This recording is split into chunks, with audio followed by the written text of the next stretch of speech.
Good morning. I thought we'd take a little tour in the greenhouse before the fans get started for the day. It's supposed to be a beautiful 50 degrees today.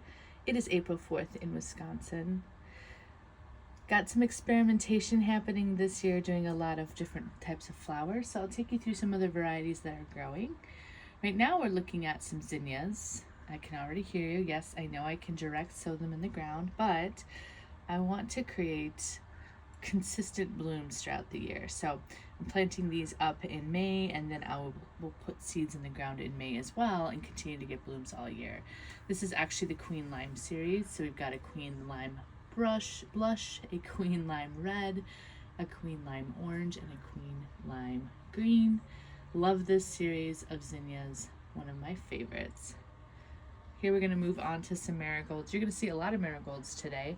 One of my biggest favorite things to grow. They're almost as satisfying as tomatoes. They germinate really well. They grow big and strong. I love putting them in my garden.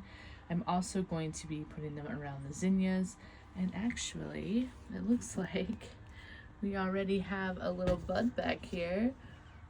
Adorable. I will be pinching these guys off to encourage branchier development, but I might just let that guy grow because first flower of the year. But I've got a multitude of colors. I have tangerine, I have red, I have white, I have sunshine yellow. So I'm going to be putting those around the property as well. Moving over here, I've got a half of a flat of perennial yarrow. So I'll be putting that into the perennial gardens. And then in the front here, I actually have lavender. And this is an annual lavender. I'm going to be doing a purple, yellow, and pink theme around the property this year. So we've got this lavender. I'm going to mix it with some grasses and some comfrey and some daisies. It's just a really great cottage feel this year. Speaking of cottage, I have 3 flats of these. These are called Daisy Swan River, and they get to be these beautiful blue-purple flowers with an orange center. Super cottagey, wispy, fun. We're gonna see how this performs, but I'm growing a bunch of flats that I want to have continuous drift planting around the property. So the Daisy Swan River will be one, petunias will be another. You'll see a lot of repetition throughout the property and filling in those gaps until my perennials get to be full size. As you can see, another flat of the Daisy Swan River. Here we've got a mixed flat. We've got some marigolds in the front, and you can start to see some of the tomatoes, classic beef. I've got a couple of zinnias in here, and even some lemongrass, just a little bit of a mixture of different varieties of tomatoes, mortgage lifter. Tomatoes are looking really good. They're growing at a pace that I like since I have about 6 weeks yet before I can take them outside. I'm glad that they're this size. Another flat of tomatoes, those cute orange hat toms, which are a miniature tomato, more of a decorative. And again, mortgage lifter, black cherry tomato, all sorts of good Amish paste, just a bunch of different varieties. And oh, if you just rub on them and smell them, oh, that tomato smell, can't beat it.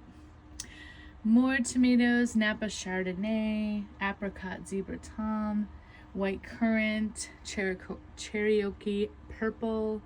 It's going to be a great season for tomatoes. All right, let's pop down to the second shelf. Surprise, an entire flat of Daisy Swan Rivers.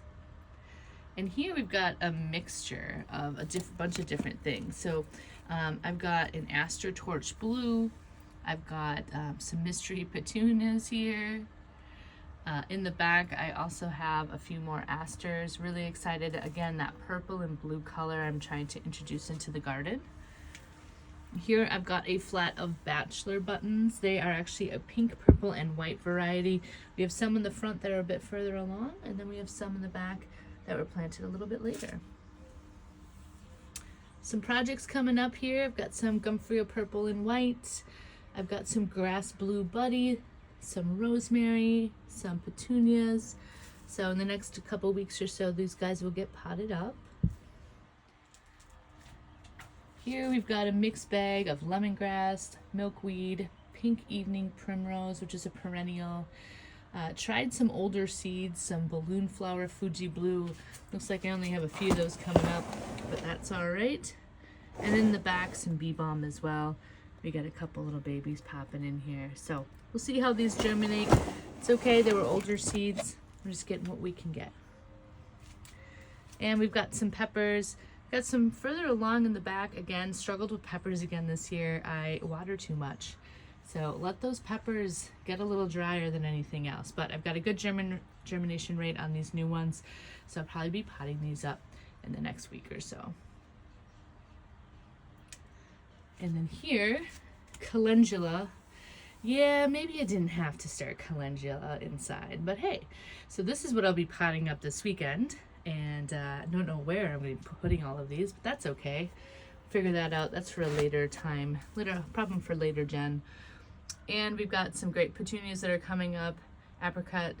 We've got a lot of different shades of purple. We're going to be thinning those out, but I do want a full 3 flats of petunias this year. And over here, we have a Colosseus Asian garden. It actually gets like a tall red spire, so we'll be adding that into the perennial gardens as well. And lastly, we've got a few things baking over here. Some early cosmos because I just had to. I've got some hibiscus here that are doing really, really well. Some basil, more marigolds, and then up top again, more marigolds as well. These guys are a little further along. Different breeds grow at different rates. And then the last seeds that I'm starting here for a bit, some Coreopsis from 2022 from a garden I had in the past, more petunias, some lilac pom-pom poppies, and some anise hyssop, some violas, and some pansies. We'll see what comes up. We've already got some things kind of sprouting here, so we're just going to play around and see what happens. Alright, well that has been a greenhouse update. April 4th, 2025. The coffee's steaming. Got a couple more lights for the bottom rack. And I've got some potting up to do. Make it a great day. Talk to you guys soon.